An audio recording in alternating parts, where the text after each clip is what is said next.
Welcome to Ramanujan maths pulse. 2026 మార్చ్‌లో జరగబోయే 10థ్ క్లాస్ పబ్లిక్ కోసం ఈ 1 మార్క్ క్వెషన్. ఈ క్వెషన్ ఎంత ఇంపార్టెంట్ అంటే, మీరు 10థ్ క్లాస్ కంప్లీట్ అయ్యి, ఈ సబ్ ఇన్స్‌పెక్టర్‌కి రాసిన, ఈ ఏపీ కానిస్టేబుల్‌కి రాసిన పక్కాగా 1 మార్క్ వస్తుంది. జాగ్రత్తగా నేర్చుకోండి. Find the value of K. K value కనుక్కోమండు. కింద 2 ఈక్వేషన్స్ ఇచ్చాడు. ఆ 2 ఈక్వేషన్స్ కట ఇన్ఫినిట్లీ మెనీ సొల్యూషన్స్ ఉంటాయంట. 2 ఈక్వేషన్స్‌కి ఇన్ఫినిట్లీ మెనీ సొల్యూషన్స్ ఎప్పుడుంటాయండి? అంటే ఆ 2 స్ట్రెయిట్ లైన్స్ ఒకదాని పైన ఒకటి కోఇన్సిడెన్స్ అయితే ఇన్ఫినిట్లీ మెనీ సొల్యూషన్స్ అవుతాయి. మరి దీని కండిషన్ ఏంటండి? A1/A2 B1/B2 C1/C2 అనే కండిషన్ సాటిస్ఫై చేస్తే ఈ 2 లైన్స్ కోఇన్సిడెన్స్ లైన్స్ అవుతాయి. వీటికి ఇన్ఫినిటీ మెనీ సొల్యూషన్స్ ఉంటాయి. ఇప్పుడు ఈ 2 ఈక్వేషన్స్ అనేవి pair of linear equations in 2 వేరియబుల్సే కదా! మరి అది జనరల్ ఫార్మ్ ఏంటి అంటే A1x B1y C1 తర్వాత A2x B2y C2 జీరోస్ ఉంటాయండి.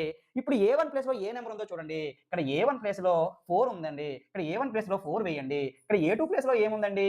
K ఉందండి. A2 ప్లేస్‌లో కిందన K ఏయండి. ఇక్కడ B1 ప్లేస్‌లో ఏముందండి? B1 ప్లేస్‌లో 5 ఉందండి. తర్వాత B2 ప్లేస్‌లో ఇక్కడ ఏముందండి? B2 ప్లేస్‌లో 15 ఉందండి. 15 ఈ ఈక్వేషన్ ఉపయోగించి K విలువ ఎలా కనుక్కోవచ్చు? 5 వన్స్ ఆర్ 5 త్రీస్ ఆర్. ఈ 3 అనేది ఇక్కడుంది. ఇటువైపు తీసుకొని రండి. K అనేది డినామినేటర్‌లో ఉంది. అటువైపు పట్టుకెళ్ళండి. 3 fours are 12 K ones are K. ఈ విధంగా K 12 అని మనం సాల్వ్ చేసుకోవచ్చు. ఈ టాపిక్‌కి సంబంధించిన 8 మార్క్స్ గ్రాఫ్ అనేది డిస్క్రిప్షన్‌లో లింక్ ఇచ్చాను. మళ్ళీ మళ్ళీ చూసి వినియోగించుకోండి. జై హింద్.